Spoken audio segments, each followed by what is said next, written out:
الحمد لله نحمده ونستعينه ونستغفره ونؤمن به ونتوكل عليه ونعوذ بالله من شرور أنفسنا ومن سيئات أعمالنا من يهده الله فلا مضل له ومن يضلله فلا هادي له ونشهد أن لا إله إلا الله وحده لا شريك له ونشهد أن سيدنا ومولانا محمدا عبده ورسوله أما بعد فأعوذ بالله من الشيطان الرجيم بسم الله الرحمن الرحيم اهدنا الصراط المستقيم صدق الله مولانا العظيم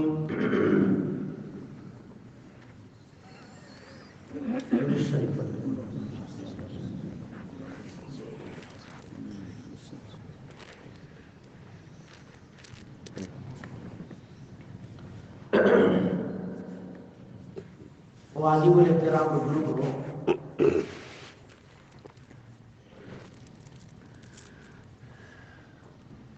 اللہ تبارک و تعالیٰ سے ہر نمازی روزانہ نماز میں اور نماز کی ہر رکعت میں صراط مستقیم کی دعا مانگتا ہے کہ اللہ ہمیں سیدھا راستہ بتا۔ صراط مستقیم اللہ کے نبی صلی اللہ علیہ وسلم کے طریقے کا نام ہے۔ قرآن کریم میں اللہ کے نبی صلی اللہ علیہ وسلم کو کہا گیا کہ یاسین والقرآن الحکیم انک لمن المرسلین علی صراط مستقیم، کہ نبی آپ صراط مستقیم پر ہو۔ معلوم ہوا کہ جو نبی کے طریقے پر چلے گا وہ صراط مستقیم پر چل جائے گا، اس کو صراط مستقیم کی راہ مل جائے گی۔ اور آگے کہا انک لتہدی الی صراط مستقیم، کہ نبی آپ صراط مستقیم پر ہو اور صراط مستقیم کی آپ راہ بھی دکھاتے ہیں، آپ صراط مستقیم کی طرف راستہ بھی بتاتے ہو۔ اور نبی کا یہی مشن تھا، نبی کا یہی طریقہ تھا کہ جس راستے پر وہ چلتے تھے امت کو وہ راستہ دکھاتے تھے، بتاتے تھے کہ ان راستوں پر چلو گے تو سیدھے راستہ جنت کی طرف چلا جائے گا۔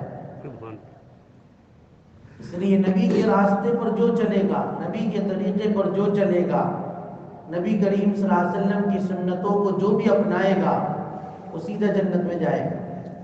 نقش قدم نبی کے ہے جنت کے راستے، نقش قدم نبی کے ہے جنت کے راستے، اور اللہ سے ملاتے ہیں سنت کے راستے۔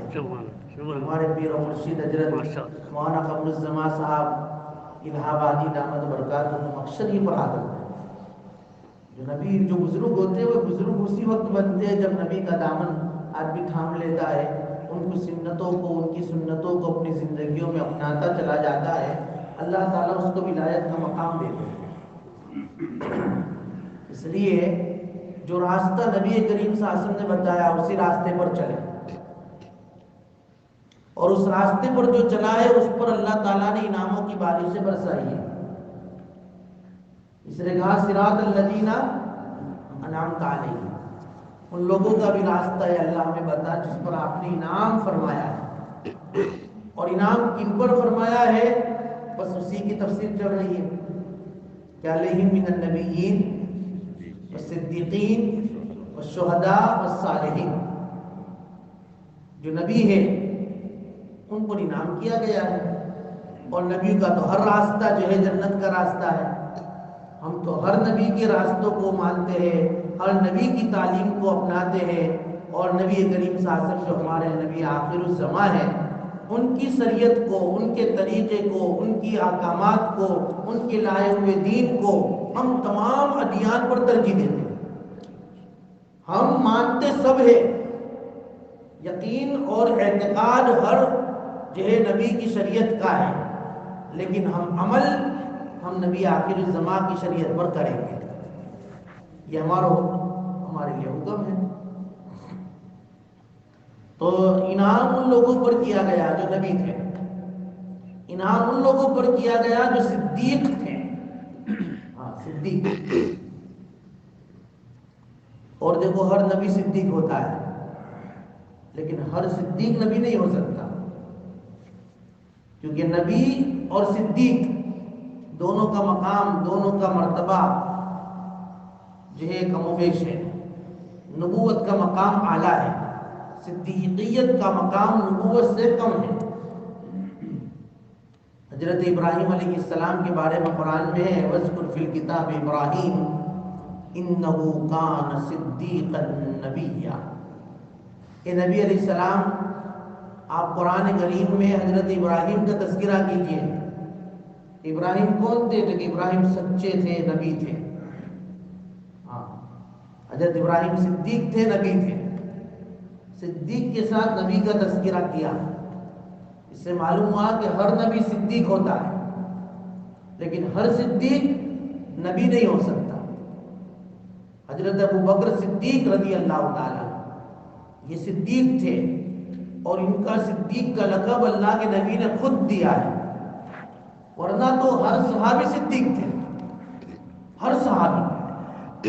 یاد رکھنا، کیونکہ صدیقیت کہتے ہیں، صدیقیت کا مطلب یہ ہوتا ہے کہ جو اعتقاد میں، اعمال میں، اخلاق میں، عبادت میں یہ راست باز ہو، اپنے اس جہے تمام اعمال میں سچا ہو، اس میں ذرہ برابر بھی کمی نہ کرے۔ اور ہر ایک صحابی تو اپنا ایک عمل کے اعتبار سے پہاڑ تھے، اور اللہ کے نبی کی صحبت یافتہ تھے،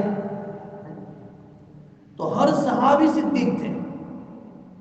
اور ان میں بھی صدیقیت میں بھی جو کیٹیگری تھی، ان کے جو مقامات تھے، ان میں خلفائے راشدین تمام صحابہ کے مقابلے میں زیادہ بڑے ہوئے تھے۔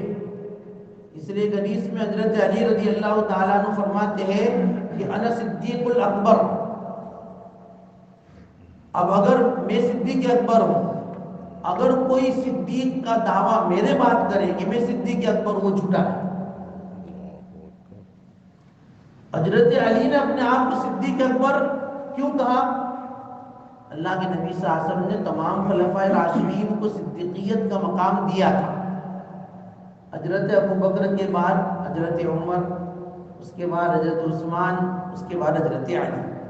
اور حضرت علی کا یہ قول جو ہے ان کی خلافت کے زمانے کا تھا، جبکہ یہ تینوں بزرگ نہیں تھے، اس لیے حضرت علی اس وقت صدیق اکبر تھے، ورنہ حضرت ابو بکر جو ہے وہ تو تمام صحابہ میں، خلفائے راشدین میں بھی ان کا مقام سب سے اعلیٰ ہے، کیونکہ اللہ کے نبی نے ان کو صدیق کا لقب دیا تھا۔ اور کیوں نہ دیتے؟ اللہ کے نبی کو حضرت صدیق سے پیار ہی اتنا تھا، محبت ہی اتنی تھی، اور کیوں نہ ہوتی؟ ان کے اعمال ایسے تھے، ان کی سیرت ایسی تھی، جیسا کہ گزشتہ اس سے پہلے دو اتوار پہلے ہم نے سنا تھا کہ حضرت صدیق اکبر رضی اللہ تعالیٰ عنہ کے دل میں خدا کا کیا عشق تھا کہ یہودی سے لڑ پڑے تھے، اور ان کے بارے میں قرآن کی آیت نازل ہو گئی تھی۔ اس نے جب یہ مانگا گواہ، اور اس وقت تو گواہ تھے نہیں، حضرت ابو بکر صدیق رضی اللہ تعالیٰ نے کہا کہ بھئی میرے پاس کوئی گواہ نہیں ہے، اللہ سے جو ہے ڈائریکٹ اللہ تعالیٰ نے آیت نازل کر کے حضرت صدیق کی اس بات کی گواہی دی، تاکہ صدیقیت پر دھبا نہ پڑے، ان کے جھوٹ پر دھبا نہ پڑے کہ حضرت صدیق نے جو بات کہی ہے وہ جھوٹی ثابت نہ ہو۔ اس صدیقیت کے مقام کو برقرار رکھنے کے لیے خود اللہ نے قرآن کی آیت نازل کر کے حضرت صدیق کا جو ہے مقام برقرار رکھا، اور ان کی صدیقیت کا اعلان کیا کہ لقد سمع اللہ قول الذین قالوا ان اللہ فقیر ونحن اغنیاء۔ کہ نہیں میرے لاڈلے حضرت ابوبکر سچ کہہ رہے ہیں، انہوں نے یہ کہا تھا کہ اللہ فقیر ہے، ہم مالدار ہیں۔ تو بہرحال حضرت ابوبکر کے دل میں اللہ کے نبی کی بہت محبت تھی۔ ایک مرتبہ حضرت عائشہ صدیقہ رضی اللہ تعالیٰ عنہ فرماتی ہے کہ میں بیٹھی ہوئی تھی اللہ کے نبی کے پاس، چاندنی رات تھی، آسمانوں کے اوپر جو ہے ستارے ٹگمگا رہے تھے، چمک رہے تھے، میں جو ہے تمام ستاروں کو دیکھ رہی تھی، اللہ کے نبی بھی ستاروں کو دیکھ رہے تھے۔ اللہ کے نبی نے مجھے مخاطب ہو کر کہا، عائشہ آسمانوں پر ستاروں کی تعداد گن رہی ہو؟ نہیں گن سکتے، وہ تو لا تعداد ہے۔ حضرت عائشہ فرماتی ہے کہ میں نے حضرت نبی کریم صلی اللہ علیہ وسلم سے سوال کیا، اللہ کے نبی آپ کی امت میں ایسا بھی کوئی آدمی ہے کہ جس کی نیکیاں آسمان کے ستاروں کے برابر ہو، یعنی بہت زیادہ نیکیاں ہو؟ اللہ کے نبی نے کہا ہاں ہے، میری امت میں ایسے بھی ہے کہ جن کی نیکیاں آسمان کے ستاروں سے بھی زیادہ ہیں۔ کون ہے اللہ کے نبی؟ کون ہے؟ اللہ کے نبی نے کہا عمر ابن خطاب۔ اچھا، عائشہ رضی اللہ تعالیٰ عنہ کا منہ اتر گیا، منہ اتر گیا حضرت عائشہ کا، کیونکہ وہ یہ چاہتی تھی کہ اتنی زیادہ نیکیاں اور اس پر میرے ابا کا نام لیا جائے گا کہ وہ اتنی نیکیاں ابو بکر صدیق کی ہے، لیکن اللہ کے نبی نے ابو بکر کی بجائے کس کا نام لیا؟ حضرت عمر ابن خطاب کا، کہ ہاں عمر ابن خطاب ہے جن کی نیکیاں آسمان کے ستاروں سے بھی زیادہ ہیں۔ حضرت عمر بھی اپنے مقام پر بہت اعلیٰ تھے۔ اللہ کے نبی صلی اللہ علیہ وسلم نے فرمایا تھا لو کان بعدی نبی لکان عمر ابن خطاب، میرے بعد اگر نبوت کا سلسلہ اللہ جاری رکھتے نا تو عمر وہ شخصیت ہے کہ نبوت ان کو ملتی، اتنی زیادہ مقام والے تھے حضرت عمر۔ تو حضرت عائشہ کا جو ہے کچھ کہا نہیں کہ نہیں تم نے ابا کا نام کیوں نہیں لے لیا، ایسا نہیں، صرف منہ کی جو ہے رنگت بدل گئی، اور آدمی کی منہ کی رنگت سے پتہ چل جاتا ہے کہ بھئی یہاں کچھ گڑبڑ ہے۔ اللہ کے نبی صلی اللہ علیہ وسلم نے تھوڑی دیر خاموش رہے اور پھر کہا عائشہ یہ جتنی بھی جو ہے آسمانوں پر ستارے دیکھ رہی ہو، اس سے زیادہ نیکیاں عمر ابن خطاب کی عمر بھر کی ہے۔ عمر کی نیکیاں عمر بھر کی ہے، پوری زندگی بھر کی نیکیاں عمر کی آسمان کے ستاروں جتنی ہیں، لیکن عائشہ تیرے ابا کی نیکیاں صرف غار ہرا میں جو 3 دن میرے ساتھ گزارے ہیں نا، بس وہ 3 دن کی نیکیاں آسمان کے ستاروں کے برابر۔ اب جو ہے حضرت عائشہ کا چہرہ کھل اٹھا۔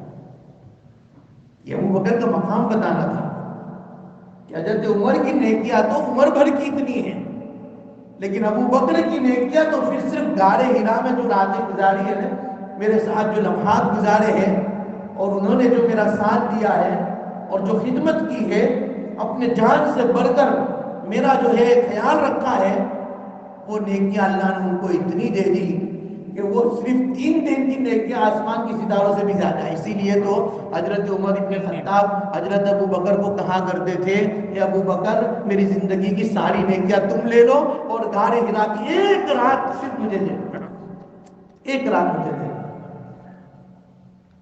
یہ ابو بکر تھے رضی اللہ تعالیٰ عنہ۔ ایسی صدیقیت کا لقب نہیں مل گیا، انہوں نے بتایا نا کہ لا تحزن ان اللہ معنا کا جو لفظ جو ہے قرآن نے ذکر کیا ہے، وہ کیوں؟ کیونکہ لا تخف نہیں کہا کہ ڈرو مت، بلکہ کیا کہا؟ لا تحزن۔ میں نے بتایا تھا کہ تخف اور تحزن میں کیا فرق ہے، کہ بھئی خوف آدمی کو کب ہوتا ہے کہ اپنی ذات کا جو ہے ڈر ہو نا، تو آدمی کو اس کے عربی میں خوف کا لفظ استعمال ہوتا ہے، اور حزن کا جو لفظ استعمال ہوتا ہے وہ دوسروں کے تکلیف کے اعتبار سے ہوتا ہے۔ حضرت ابو بکر صدیق رضی اللہ تعالیٰ عنہ کو اپنی ذات کا خوف نہیں تھا کہ بھئی دشمن دیکھ لیں گے، پکڑ لیں گے، مجھے جو ہے قید کر دیں گے، قتل کر دیں گے، بلکہ حضرت ابو بکر کو فکر اللہ کے نبی کی تھی، اس لیے اللہ کے نبی نے کو کہا یا رسول اللہ صلی اللہ علیہ وسلم کہ کفار اگر اپنے پیر کی طرف بھی دیکھ لیں گے نا ہم پکڑے جائیں گے، ہمیں دیکھ لیں گے، اور جو ہے حالات تو بہت سنگین ہیں۔ کفار مکہ نے تو جو ہے انعام کی ایک لہر اٹھا دی ہے، جو ان دونوں کو پکڑ کر لائے گا، زندہ لاوے یا مردہ لاوے، ہم ان کو 100 اونٹ دیں گے۔ ایسا انعام کی آفر کی تھی مکہ والوں نے، 100 اونٹ۔ حالانکہ ایک اونٹ اگر کسی کے پاس ہو وہ اس زمانے کا مالدار آدمی سمجھا جاتا تھا، ایک اونٹ کس کے پاس ہو، ایسی 100 اونٹوں کی آفر دی تھی، جو بھی لاؤ جاؤ۔ اللہ کے نبی کیا ہوگا؟ اللہ کے نبی نے کہا لا تحزن ان اللہ معنا، لا تحزن کہا اللہ کے نبی نے۔ اور قرآن کریم کی وحی بھی جو نازل ہوئی وہ لا تحزن سے ہوئی۔ کیوں؟ اللہ بھی جانتے تھے کہ میرے ابو بکر کے دل میں اپنی فکر نہیں ہے کہ پکڑ لے جائیں گے، میں پکڑا جاؤں گا، مارا جاؤں گا اور قید کر دیا جاؤں گا۔ فکر ان کو اپنی ذات کی نہیں تھی، فکر رسول اللہ صلی اللہ علیہ وسلم کی تھی۔ اس لیے قرآن نے الفاظ بھی حزن کا استعمال کیا، لا تحزن، ابو بکر فکر مت کرو، میری فکر مت کرو، اللہ ہمارے ساتھ ہے، اللہ ہمارے ساتھ ہے۔ یہ ابو بکر تھے رضی اللہ تعالیٰ عنہ، اس لیے ان کو صدیقیت کا مقام اور لقب اللہ تبارک و تعالیٰ نے دیا۔ حضرت ابو بکر کو محبت اتنی، اللہ کے نبی صلی اللہ علیہ وسلم نے ایک حدیث میں یہ ارشاد فرما دیا، میری ساری امت کی محبت کو ایک پلڑے میں رکھ دو اور ابو بکر کی محبت کو ایک پلڑے میں رکھ دو، ابو بکر کا پلڑا جو ہے وزنی ہوگا ساری امت کی محبت اور عقیدت کے مقابلے میں۔ اللہ کے نبی صلی اللہ علیہ وسلم کو معلوم تھا کہ ابو بکر کے دل میں کتنی محبت ہے، کتنا عشق ہے، کتنی عقیدت ہے، کتنی جو ہے فکر ہے میری۔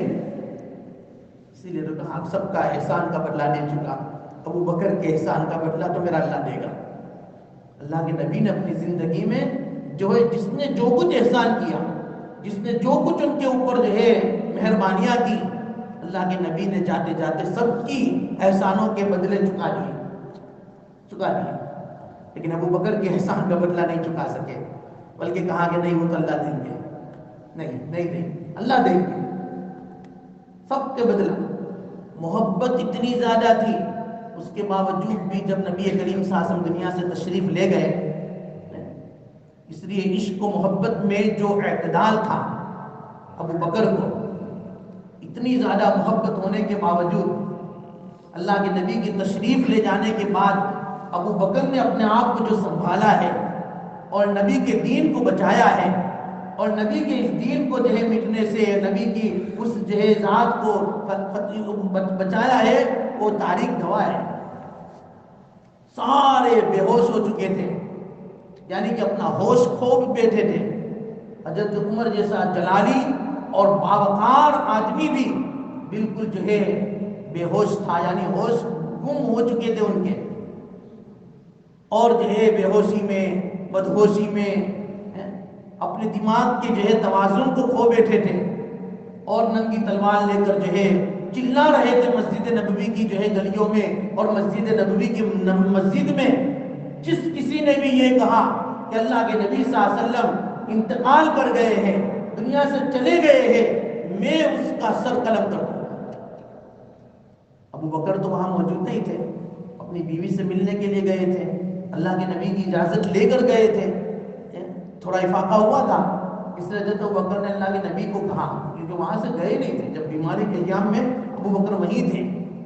لیکن جس دن ایسا ہوا اس وقت جو ہے صبح کے وقت میں اللہ کے نبی صلی اللہ علیہ وسلم صبح کے وقت بہت فریش ہو چکے تھے، صبح 8-9 بجے کے وقت میں ابو بکر رضی اللہ تعالیٰ نے دیکھا کہ اللہ کے نبی کی طبیعت بہت زیادہ اچھی ہے، بہت زیادہ فریش ہے، تو اجازت لیا رسول اللہ اگر آپ اجازت دو تو میری بیوی سے میں مل کر آتا ہوں۔ وہ بیوی نہیں جو حضرت عائشہ کی امی تھی، ان کی دوسری بیوی بھی تھی جو اوالیہ مدینہ میں رہتے تھے، تو وہاں ملنے کی اجازت اللہ کے نبی نے ان کو دی کہ آپ جائیے ملاقات کر کے آئیے۔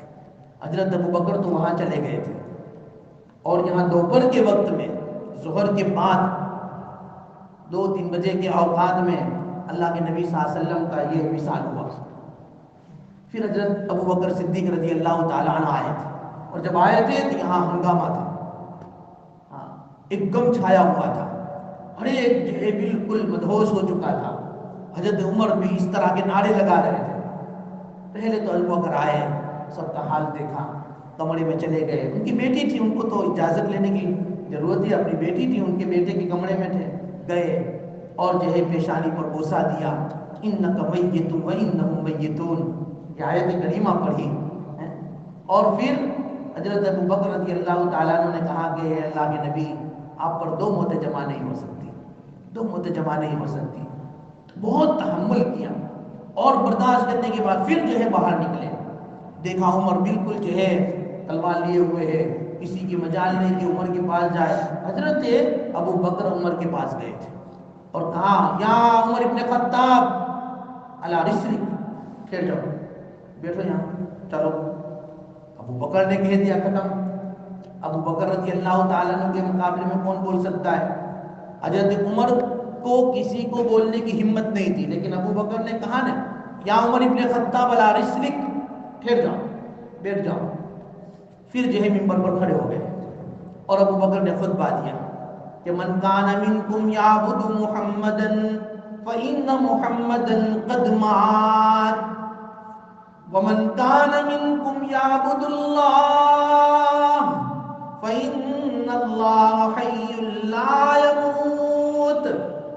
تمام صحابہ بیٹھے، وما محمد الا رسول قد خلت من قبله الرسل افإن مات او قتل انقلبتم على اعقابكم ومن ينقلب على عقبيه فلن يضر الله شيئا۔ یہ آیت کریمہ پڑھ رہے ہیں، صحابہ ہزاروں قطار رو رہے ہیں۔ وہ عمر بن خطاب کے جن کو کچھ ہوش نہیں تھا، وہ خود فرماتے ہیں ابو بکر کا خطبہ اور ابو بکر کی زبان سے نکلی ہوئی آیت مبارکہ دل پر ایسا اثر کر گئی، ہم کو ایسا لگ رہا تھا کہ ابھی آیت آسمانوں سے اتر رہی ہے، ابھی آیت اتر رہی ہے۔ حضرت ابو بکر صدیق نے صاحب، وہ تو عربیات ہے، سمجھ گئے کہ ابو بکر کہنا کیا چاہتے ہیں۔ ابو بکر نے کہا دیکھو لوگوں، کان کھول کر سن لو، جو کوئی بھی محمد کی عبادت کرتا تھا، محمد صلی اللہ علیہ وسلم کی عبادت کرتا تھا، میں ان لوگوں کو کہہ رہا ہوں کہ جس شخص کی تم عبادت کرتے تھے وہ دنیا سے چلے گئے، وہ دنیا سے چلے گئے، اور جو کوئی اللہ کی عبادت کرتا تھا وہ سن لے، اللہ وہ ذات ہے جو آج بھی زندہ ہے، کل بھی زندہ تھی اور آئندہ کل بھی زندہ رہے گی، اس کو موت نہیں آئے گی۔ اور جتنے بھی رسول آئے ہیں وہ سب گئے ہیں، سب دنیا سے گئے ہیں، سب دنیا کو رخصت کر کے گئے ہیں، اور حضرت محمد صلی اللہ علیہ وسلم بھی نڑے رسول ہی تو ہے، وہ کوئی معبود اور اللہ تھوڑی ہے کہ تم یوں کہتے ہو کہ کسی نے کہا کہ محمد انتقال کر گئے، کسی نے کہا میں اس کی گردن الگ کر دوں گا۔ سن لو عمر، وما محمد الا رسول، محمد رسول تھے، وہ بھی گئے، چلے گئے۔ اس طرح جو ہے حضرت ابو بکر نے امت کو سنبھالا۔ ارتداد کا دور ہو گیا تھا، صحابہ کا اطراف کے جو ہے علاقوں میں زکوٰۃ کے منکرین کھڑے ہو گئے تھے۔ ابو بکر نے اس وقت جو ہے امت کو سنبھالا اور کھڑے ہو گئے تھے، اعلان کر دیا تھا کہ اگر اللہ کے نبی کے زمانے میں اگر کوئی اونٹ کی رسی بھی اگر جو ہے زکوٰۃ میں دیتا تھا اور ابھی زکوٰۃ دینے سے منع کرے گا، ابو بکر اس کو جہاد کا جو ہے اعلان کرتا ہے، ان کو دینی پڑے گی۔ اس طرح سختی کی تو حضرت عمر نے کہا ابو بکر ذرا آرام سے یار، جہاد کا ڈائریکٹ حکم مت دو۔ ابو بکر نے حضرت عمر کو کہا عمر ویسے تو بہت بہادر تھے، زمانے جاہلیت میں تو بہت بہادر تھے، اور ابھی جو ہے یوں کہتے ہو کہ نرمی کرو، نہیں، دین کے معاملے میں نرمی نہیں ہوگی، کہ دین مٹتا ہو اور ابو بکر زندہ ہو، نہیں، یہ پاسبل ہی نہیں، یہ ممکن ہی نہیں ہے کہ نبی کا دین مر جائے، نبی کا دین مٹ جائے اور ابو بکر زندہ رہے۔ یہ نہیں ہو سکتا.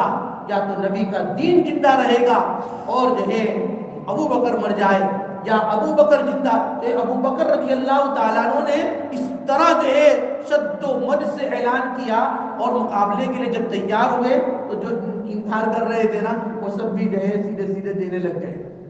اور اس طرح جو ہے منکرین زکوٰۃ کا جو ایک دور چلا تھا اور ایک افواہیں چلی تھی، لوگوں کے اندر ایک زکوٰۃ کو نہ دینے کے ایک باتیں چلی تھی، وہ ابو بکر کے اس اعلان سے مٹ گئی اور زکوٰۃ کا اہم فریضہ باقی رہا. ابو بکر کے بہت بڑے بڑے کارنامے ہیں، بہت بڑے بڑے کارنامے ہیں. ابو بکر یہ صدیقین میں سے تھے، اور اسی صدیقین کی جو ہے دعائیں ہم کرتے ہیں کہ اللہ ان لوگوں کا راستہ بتا جس پر تیرا انعام ہوا، اور انعام نبیوں پر ہوا. کہ نبیوں کا طریقہ ہمیں بتا، نبیوں کے راستے پر ہمیں چلا، صدیقیت کے راستے پر ہمیں چلا، صالحین کے راستے پر ہمیں چلا، شہداء کے راستے پر ہمیں چلا. جو نیک لوگ ہیں، جو نیک لوگ ہیں، جو اللہ کے راستے میں اپنے آپ کو جو ہے جان جنہوں نے دے دی ہے، اللہ ان کے راستوں پر چلا. اس استحضار سے ہم جو ہے سورہ فاتحہ پڑھیں، اس استحضار سے کہ ہم اللہ سے کیا مانگ رہے ہیں کہ اللہ ہم کو سیدھا راستہ بتا، صراط مستقیم بتا. اور صراط مستقیم کیا ہے؟ میں نے کہا اللہ کے نبی کو اللہ تعالیٰ نے کہا کہ انک علی صراط مستقیم. نبی آپ صراط مستقیم پر ہو، یعنی نبیوں کا راستہ، اور خاص کر کے نبی کریم صلی اللہ علیہ وسلم کا راستہ ہم اللہ سے مانگ رہے ہیں.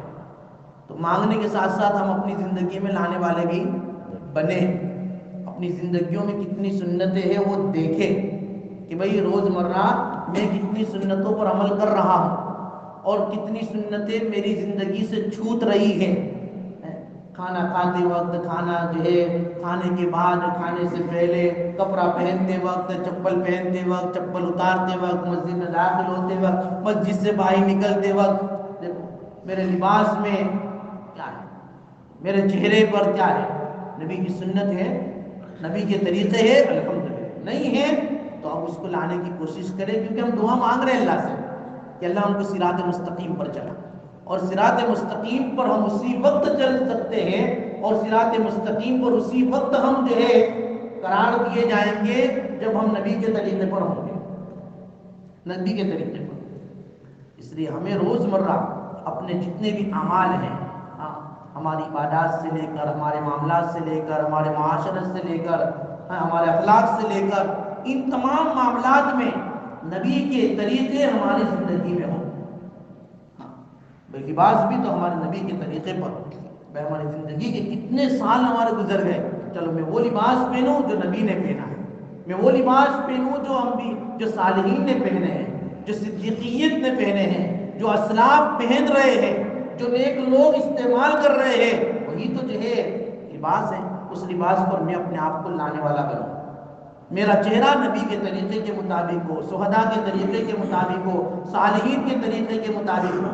میرے معاملات، میرے معاشرت، میرے گھر کا رہن سہن، میرے اپنی بیوی کے ساتھ برتاؤ، میرے بچوں کے ساتھ برتاؤ نبی کے طریقے کے مطابق. یہ ساری چیزیں ہم اپنے اندر دیکھیں اور لانے کی کوشش کریں. آدمی دھیرے دھیرے لائے. ضروری نہیں کہ آج سنا اور کل سے جو ہے بالکل پابند بن گئے اور گھر میں بھی جو ہے ذرا بھی شریعت کے خلاف ہوا آدمی پھر جو ہے لڑنے نہیں. مصلحت دھیرے دھیرے اپنے آپ کو شریعت کے مطابق لاوے. دیکھو اسی میں مزہ ہے. اعمال میں جتنی لذت ہے، جتنی جو ہے وہ کسی اور میں نہیں ہے.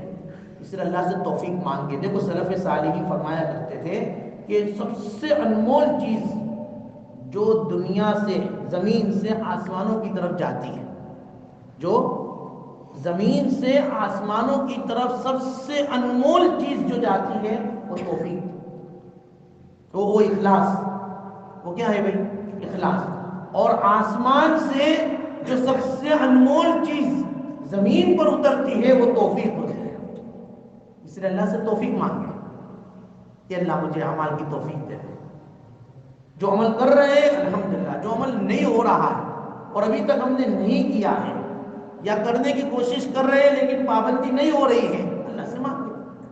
اسی کو توفیق مانگنا کہتے ہیں. اگر اللہ کی توفیق شامل حال ہو گئی تو بڑے سے بڑا عمل بھی ہمارے لیے کیا ہو جائے گا؟ آسان ہو جائے گا. اب تہجد کی توفیق مانگے. اگر تہجد کے پابند ہم نہیں ہیں کہ اللہ ہمیں تہجد کی توفیق دے. کیونکہ ہمارے بزرگان دین تو تہجد کے چھوٹنے پر اتنا افسوس کرتے تھے جتنا ہمیں فرض چھوٹنے پر بھی نہیں. ہمیں فرض چھوٹنے پر بھی نہیں ہے، رکعت چھوٹنے پر بھی نہیں ہے، تکبیر اولیٰ فوت ہونے پر بھی نہیں ہے. جو افسوس، جو حسرت، جو ندامت، جو پچھتاوا ہمارے اولیاء کو، ہمارے بزرگوں کو تہجد کے چھوٹنے پر ہوا کرتا تھا. آج تہجد چھوٹ گئی، آج تہجد چھوٹ گئی. سب کو کہتے پھرتے تھے، جیسے بھائی کسی کا کوئی نقصان ہو جائے تو سب کو کہتے پھرتا ہے کہ آج تو میرا یہ ہو گیا، میرا یہ چلا گیا، مجھے یہ نقصان ہو گیا. کیوں؟ اس کی اہمیت ہے، اس کی قیمت ہے، اور اسی لیے اس کے فوت ہونے پر، اس کے چلے جانے پر افسوس ہے، حسرت ہے، ندامت ہے، اور اسی ندامت کا اظہار ہر ایک کے سامنے ہے. تو اعمال کے چھوٹنے پر بھی ہمیں ایسا ہی حسرت، ایسی ہی ندامت ہونی چاہیے. جب ایسی حسرت ندامت کریں گے نا تو اعمال کی توفیق ملے گی.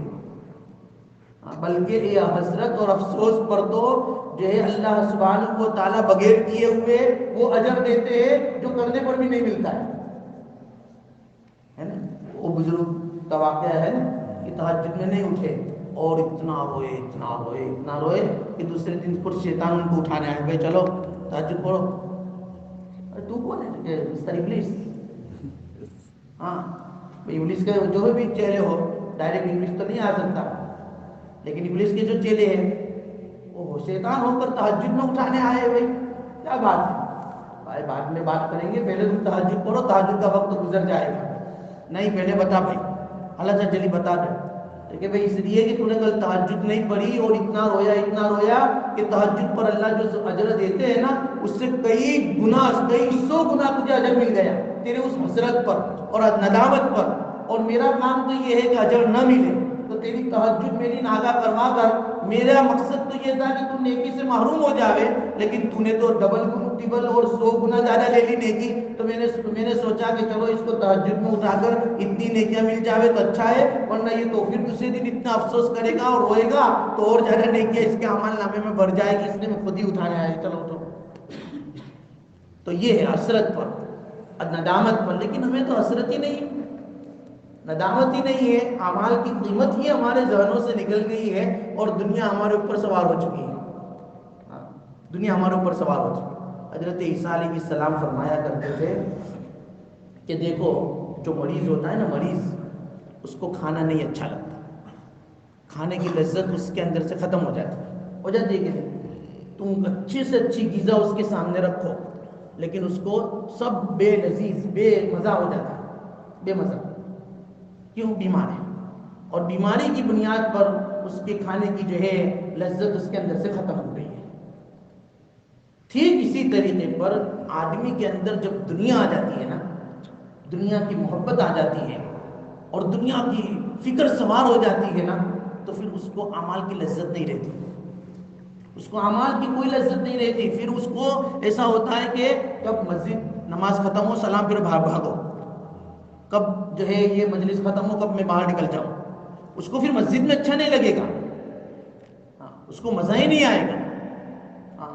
جو صحت مند ہوگا وہ تو کیا آئے گا، دسترخوان سے اٹھے گا، پھر وہ جلدی اٹھے گا نہیں. جو دل کا جو ہے صحت مند ہوتا ہے، جس کے دل میں دنیا نہیں ہوتی، دین ہوتا ہے، دین کی قدر ہوتی ہے، پھر وہ مسجد سے نکلتا نہیں جلدی سے، پھر لوگوں کو انتظار کرنا پڑتا ہے، بلانے آنا پڑتا ہے کہ چلو. دیکھو تو اسی طریقے پر حضرت عیسیٰ علیہ السلام فرمایا کرتے تھے کہ جس طرح مریض کو کھانے کی لذت ختم ہو جاتی ہے، اسی طرح دنیا دار کو اعمال کی لذت ختم ہو جاتی ہے. پھر اس کو کچھ عمل میں مزہ نہیں آتا، سب بے لطف، بے مزہ ہوتا ہے. پھر وہ کب ہو اور کب یہ عمل چھوڑ کر چلے جائے. اس لیے اللہ سے کیا مانگے بھائی؟ توفیق مانگے. ہم مانگتے اللہ تعالیٰ سے اہدنا الصراط المستقیم، اس لیے صراط مستقیم پر آنے کی ہم کیا کریں؟ کوشش کریں، اور صراط مستقیم پر چلنے کی ہم راہیں اللہ تبارک و تعالیٰ سے مانگے کہ اللہ ہمیں سیدھا راستہ بتا، اور جن پر جو ہے تم نے انعام فرمایا ہے ان کے راستے پر ہمیں چلا، اور ان جیسی توفیق اللہ تعالیٰ ہمیں بھی عطا فرما تاکہ ہم بھی ان جیسے اعمال کریں اور ان جیسا تقرب حاصل کریں، ان جیسا تیرے نزدیکی حاصل کریں، ان جیسا ہم بھی مقام حاصل کریں. اس نیت کے ساتھ اہدنا الصراط المستقیم اللہ تعالیٰ سے ہم مانگے اور نماز میں اس کا استحضار کریں تو انشاءاللہ تعالی اللہ تعالی ہمیں بھی صراط مستقیم پر چلائے گا اور روزمرہ ہماری زندگی میں اعمال کے اعتبار سے انقلاب ہوتا چلا جائے گا۔ اللہ تعالی ہمیں کہنے سننے سے زیادہ عمل کی توفیق نصیب فرمائے، اور اللہ تبارک و تعالی جو ہے ہم دوسری جو دعا مانگتے ہیں غیر المغضوب علیہم ولا الضالین، اس کی تفسیر انشاءاللہ آئندہ اتوار کو کریں گے۔ اللہ تعالی کہنے سننے سے زیادہ بسم اللہ الرحمن الرحیم الحمد للہ رب العالمین والعاقبۃ للمتقین والصلاۃ والسلام علی سید الانبیاء والمرسلین اللهم لك الحمد كما انت اهل فصلی وسلم علی سیدنا محمد كما انت اهل وافعل بنا ما انت اهل فانك اهل التقوى واهل المغفرة اللهم ربنا آتنا في الدنيا حسنة وفي الآخرة حسنة وقنا عذاب النار اللهم ربنا لا تزغ قلوبنا بعد إذ هديتنا وهب لنا من لدنك رحمة إنك أنت الوهاب يا أول الأولين ويا آخر الآخرين ويا ذا القوة المتين ويا راحم المساكين ويا أرحم الراحمين يا ذا الجلال والإكرام يا صريخ المستصرخين يا صريخ المستصرخين ويا غوث المستغيثين ويا مفرج كرب المكروبين يا مفرج كرب المكروبین. اے اللہ ہمارے گناہوں کو معاف فرما، خطاؤں سے درگزر فرما، سیئات و حسنات سے مبدل فرما. مولا واقعی اے اللہ گنہگار ہے، اے اللہ خطا کار ہے، سیاہ کار ہے، سزاوار ہے. مولا کریم ہمارے گناہوں کو معاف فرما دیجیے. اے اللہ ہمارے گناہوں کو معاف فرما دیجیے. اس گناہوں کی نحوست سے اے اللہ آج پورے عالم میں، پورے جو ہے شہر میں، اے اللہ پورے ملک میں، اے اللہ پورے جو ہے اسٹریٹ میں، اے اللہ ہمارے گناہوں کی نحوست ہی کی وجہ سے بد امنی پھیلی ہوئی ہے. اے پیارے اللہ ہم اپنے گناہوں کی معافی مانگتے ہیں. اے اللہ ہمیں گناہوں کو معاف فرما کر، اے اللہ ہمارے محلے میں، اے اللہ ہمارے شہر میں، اے اللہ ہماری پوری کنٹری میں، بلکہ پوری دنیا میں اے اللہ امن و امان قائم فرما دیجیے. اللہ امن و امان قائم فرما دیجیے. حالات کو اے اللہ درست بنا دیجیے. اے اللہ یقیناً اعمال کی بنیاد پر اے اللہ حالات بگڑے ہوئے ہیں، کہ ہمارے اعمال بگڑے ہوئے ہیں. اے اللہ ہم نے تجھ سے اپنا ناطہ اور تعلق توڑ دیا ہے. اے اللہ کھلم کھلا تیری نافرمانی کرتے ہیں، کھلم کھلا تیری نافرمانی کرتے ہیں. تیرے نبی کی سنتوں کے کھلم کھلا ہم جنازے نکال رہے ہیں. اے اللہ ہمارے خوشی کے موقع پر، ہمارے غمی کے موقع پر اے اللہ پورا عمل اے اللہ سنتوں کے خلاف ہو رہا ہے، اللہ شریعت کے خلاف ہو رہا ہے. اے مولا کریم تیری نہ سونے والی آنکھ یہ سارا منظر دیکھ رہی ہے. اے اللہ جس کی بنیاد پر اے اللہ ہم حالات میں گرفتار ہیں. اے اللہ بھی جوہانسبرگ کے علاقے میں جو آج رات کل رات کو اے اللہ جو زلزلہ آیا ہے، اے پیارے اللہ بچا لیجئے، اللہ بچا لیجئے. یہ تو صرف اشارہ تھا مولا، صرف اشارہ تھا. سیکنڈوں میں مولا کریم تو نے پوری کنٹری اور پورے علاقے کو ہلا دیا. اے پیارے اللہ یہ بتانا چاہتے ہیں، اللہ آپ بتانا چاہتے ہیں اپنی قدرت کو. اے پیارے اللہ ہمیں عبرت نصیب فرما دیجئے. اے اللہ آپ کی قدرت پر یقین نصیب فرما دیجئے. اے اللہ یقین نصیب فرما دیجئے. اور ایسے زلزلوں سے، ایسے حادثات سے، ایسی مصیبات سے اے پیارے اللہ ہماری حفاظت فرما لیجئے، ہماری حفاظت فرما لیجئے. اے اللہ واقعی آپ بڑی قدرت والے ہیں. اے اللہ آپ نے منٹوں میں، سیکنڈوں میں اے اللہ کبھی ہواؤں کے ذریعے، کبھی طوفان کے ذریعے، اے اللہ کبھی پانی کے ذریعے، کبھی بجلیوں کے ذریعے اے اللہ تو نے ہلاک اور برباد پوری قوموں کو کر دیا ہے. اے اللہ قرآن میں پورے واقعات اس کے بڑے ہیں. اے پیارے اللہ ہمیں معاف کر دیجئے. اے اللہ ہمیں معاف کر دیجئے. اے اللہ ہمیں معاف کر دیجئے اور نیک عمل کی توفیق دے دیجئے. اے اللہ خصوصاً ہمارے علاقے میں جو بد امنی پھیلی ہوئی ہے اے اللہ اس کو ختم فرما دیجئے، امن کا ماحول قائم فرما دیجئے. یہاں کے باشندوں کے دلوں میں ہماری محبتیں ڈال دیجئے، اور اے اللہ ان کی محبت بھی ہمارے دلوں میں ڈال دیجئے. اے اللہ ڈال دیجئے. اے اللہ دلوں کے مالک آپ ہی ہے. اے اللہ اگر آپ ان کے دل پھیر دے، اللہ کوئی ان کو پھیرنے والا نہیں ہے. اے پیارے اللہ اور اگر آپ ان کے دل کو ہماری محبتوں میں تبدیل کر دے مولا کریم تجھے پوچھنے والا بھی کوئی نہیں. اے پیارے اللہ دلوں کے پھیرنے والے اللہ ان کے دلوں کو تمہاری محبتوں کے اندر پھیر دیجئے اللہ، محبتوں میں پھیر دیجئے، نفرتوں کو ختم کر دیجئے، دشمنیوں کو ختم کر دیجئے، اور ایسے حادثات سے ہماری آئندہ حفاظت فرما لیجئے، ہماری جان مال کی حفاظت فرما لیجئے، ہماری بستی کی حفاظت فرما لیجئے۔ اے اللہ، پیارے حبیب علیہ السلام نے اے اللہ ایسے خوفناک ماحول میں جتنی بھی خیر کی دعائیں مانگی ہے وہ عطا فرما دیجئے، اور جتنی بھی شر کی اور اے اللہ اس خوفناک ماحول کے اے اللہ برے اثرات سے پناہیں جو چاہیے اے اللہ اس سے ہمیں پناہ دے دیجئے، اے اللہ اس سے ہمیں پناہ دے دیجئے، اے اللہ اس سے ہمیں پناہ دے دیجئے۔ اللہم ربنا تقبل منا انک انت السمیع العلیم وتب علینا انک انت التواب الرحیم۔ صلی اللہ تعالی علی خیر خلقہ محمد وآلہ وصحبہ اجمعین۔